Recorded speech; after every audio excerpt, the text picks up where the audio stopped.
I used to believe I had all the time in the world, and that belief quietly stole most of my life from me. My name is Edward Collins, and I'm 85 years old, and only now do I understand how much of my time I gave away without ever realizing what it was worth.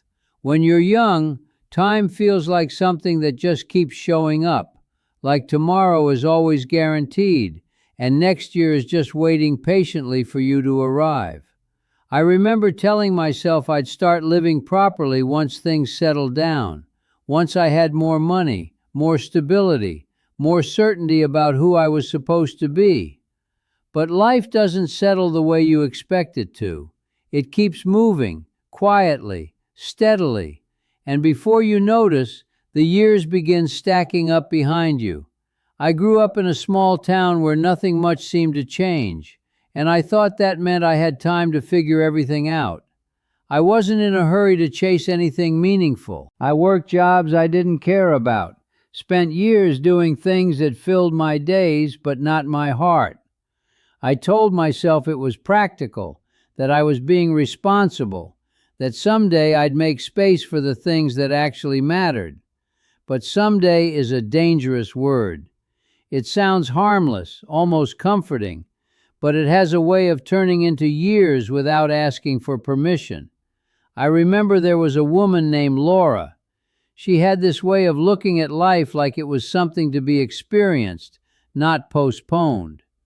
She used to invite me on small trips, nothing extravagant, just simple drives, quiet dinners, afternoons that didn't need a reason. I always had an excuse ready. Work was busy, I was tired, maybe next weekend. She stopped asking after a while, not because she was angry, but because she understood something I didn't.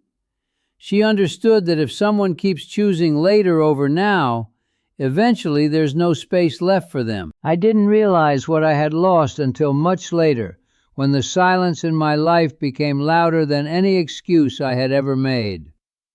Most of my years passed in routines that felt safe but empty.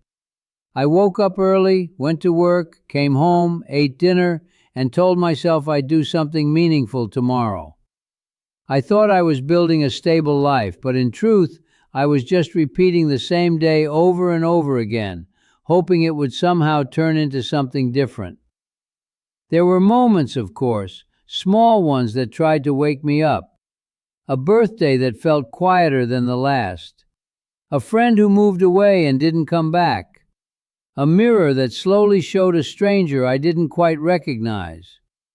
But I ignored those signs because facing them meant admitting that I had been wasting something I could never get back.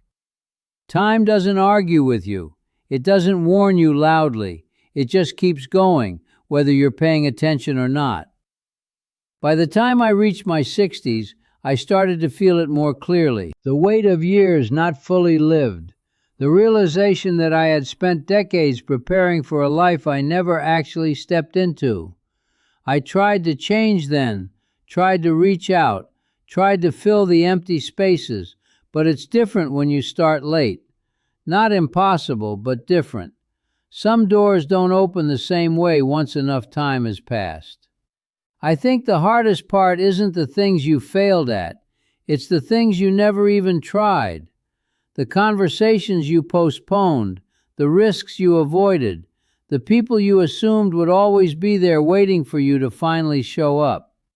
Now, at 85, my days are quieter than they've ever been. I sit by the window most mornings, watching the light change, listening to the kind of silence that only comes after a long life. And in that silence, I can see it all more clearly than I ever did before. I see how often I chose comfort over meaning, how I convinced myself that waiting was the same as being patient, when in reality, I was just afraid to fully live. I see how time slipped through my hands not in big dramatic moments, but in small, ordinary days that I treated like they didn't matter. But they did matter, every single one of them. If I could speak to the man I used to be, I wouldn't tell him to work harder or plan better. I would tell him to stop waiting, To understand that life isn't something you prepare for endlessly, it's something you step into, even when you're unsure, even when it's inconvenient. Because one day you look back and all those tomorrows you depended on are gone, replaced by a handful of memories and a quiet question you can't ignore. Did you actually live, or did you just keep putting life off until there was no time left? I can't go back and change the choices I made. I can only sit here now, with the understanding I earned too late, and hope that someone hearing my voice still has time to choose differently.